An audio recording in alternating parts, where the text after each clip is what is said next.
The WNBA was supposed to be celebrating its brightest era, a moment where stars like Caitlin Clark, Aya Wilson, and Breanna Stewart were elevating the game to levels once thought impossible. But behind the scenes, the very foundation of the league was crumbling. Players whispered about mistrust. Fans began demanding accountability. And at the center of it all stood one woman, Cathy Engelbert, the commissioner who claimed to be the architect of progress, but instead became the symbol of arrogance. What unfolded next would change the future of women's basketball forever, and not even the NBA could sit idle anymore. The truth was undeniable. Engelbert had failed to build meaningful relationships with her stars. The greats of the game, Stewie, Sab, Collier, and of course Caitlin Clark, looked up and saw a commissioner who was more concerned with boardroom applause and locker room respect. Communication, the lifeblood of leadership, was practically non-existent. Engelbert demanded credit for every deal, every headline,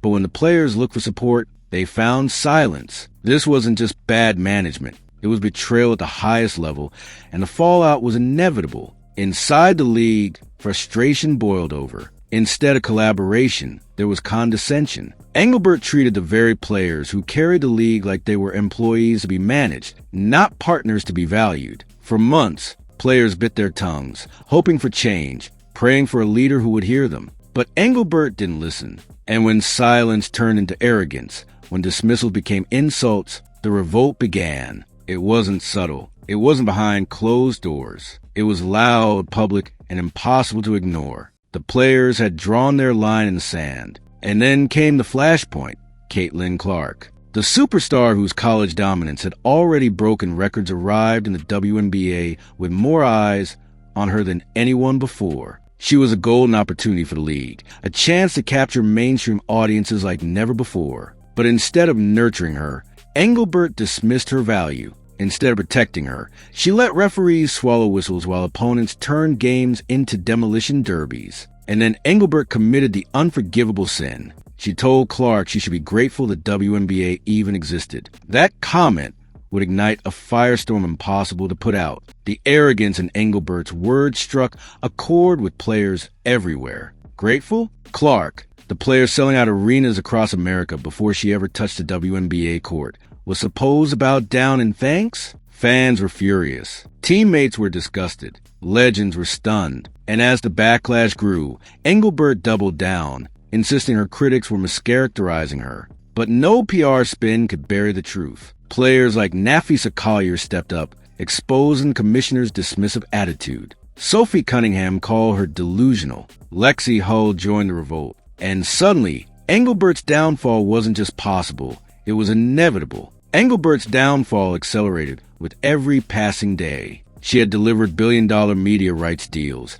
secured sponsorships, and boasted about growth, but the players weren't buying it. To them, she was out of touch, distant, and more corporate than compassionate. Her infamous statement, calling complaints about refereeing the whining of losers, revealed her true mindset. To Engelbert, players weren't warriors fighting through injustice. They were nuisances getting in the way of her carefully crafted press releases. The disconnect was no longer hidden. It was exposed, raw, and undeniable, and the league's credibility was sinking with her every word. The cracks became too wide to ignore. What had started as whispers of frustration erupted into full-blown rebellion. Players openly mocked Engelbert. Fans boycotted games outside of Clark appearances, and coaches like Stephanie White were fined just for speaking the truth about officiating. The system had reached a breaking point. Engelbert thought she was untouchable, but every revolt, every viral interview chipped away at her authority. And then came the hammer blow.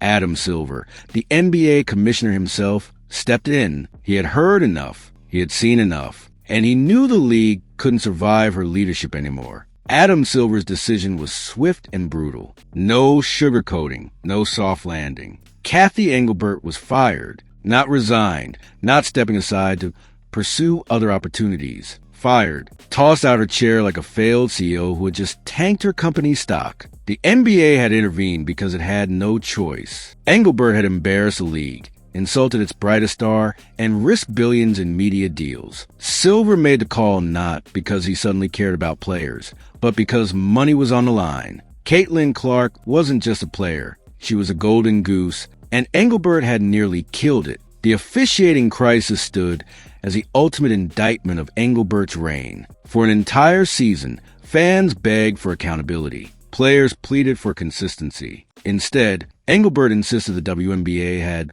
the best referees in the world. That statement became a punchline. Elbows flew, stars were hacked, players hit the ground night after night, only to see referees swallow their whistles. Fans couldn't believe what they were watching. Even respected voices like Becky Hammon admitted the chaos would be unacceptable in the NBA. And through it all, Engelbert ignored the pleas. She valued drama over safety, ratings over integrity, until it all collapsed. The cost of her arrogance was staggering. Ratings dipped outside of Caitlin Clark games. Attendance remained flat. Social media engagement dried up for non-fever matchups. The WNBA had one of the brightest collections of stars in sports history, yet the league still struggled to capture consistent national attention. Why? Because Engelbert had poisoned the culture. Instead of empowering players, she silenced them. Instead of fixing problems, she dismissed them. Instead of leading, she hid behind press conferences. And when the league needed her most,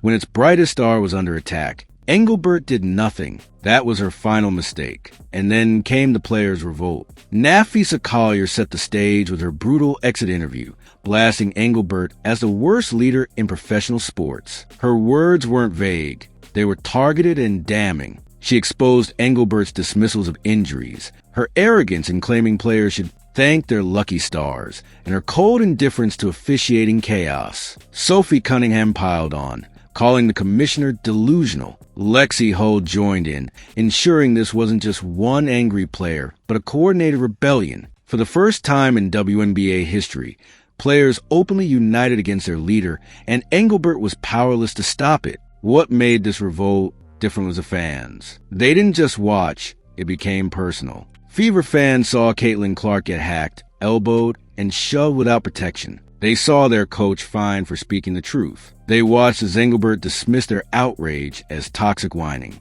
The fans snapped. Social media exploded with hashtags demanding Engelbert's resignation. Threats of boycotts spread across fan bases. Even casual supporters were appalled by her arrogance. And in a league desperate for growth, losing fans was an option. Adam Silver could read the writing on the wall. If Engelbert stayed, the league's future was doomed. Caitlin Clark stood at the center of the storm, not by choice but by necessity. She had become the face of the WNBA overnight. Her game set attendance records. Her name dominated headlines. She was the single biggest reason networks cared about broadcasting the WNBA. And Engelbert? She treated her like an ungrateful rookie. She dismissed her value, belittled her endorsements, and allowed her to be targeted by opponents without protection. The irony was breathtaking. Engelbert believed Clark needed the WNBA to survive, but the truth was the opposite. The WNBA needed Clark more than ever before. Think about it. Before Caitlin Clark even declared for the draft,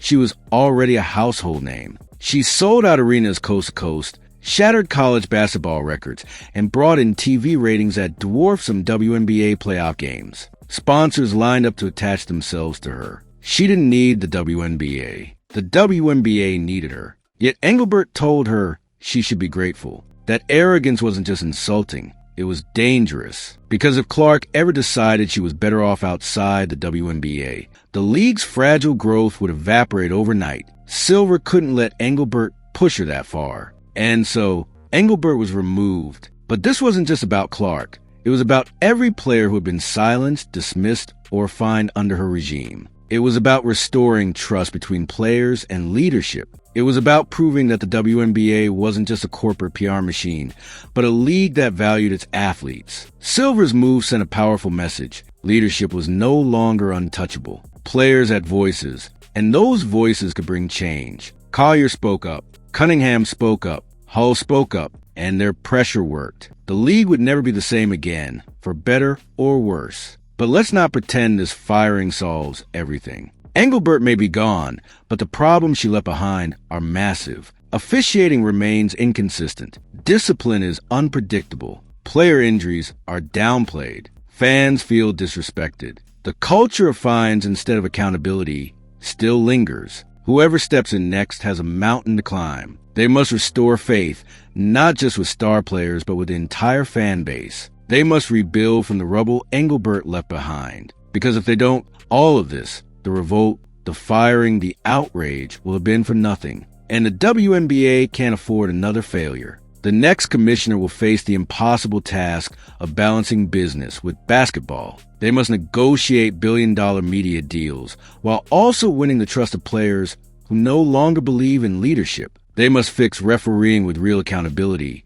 transparency, and full-time professionals. They must market stars like Clark, Reese, and Boston not just as players but as cultural icons. And most importantly, they must end the arrogance that defined Engelbert's reign. No more dismissing concerns as whining. No more belittling the players. No more acting as if the league is bigger than the people who make it matter. The irony of Engelbert's tenure is staggering. On paper, she grew the league. She secured sponsorships, media rights, and headlines. But in reality, she alienated the very people who made the league worth watching. She treated players like employees, not partners. She dismissed fans as toxic complainers. She viewed refereeing disasters as acceptable drama, and she believed the WNBA succeeded in spite of its stars, not because of them. That arrogance destroyed her, because the truth is simple. Without stars, there is no WNBA. Without Clark, there is no growth. Engelbert learned that lesson the hard way,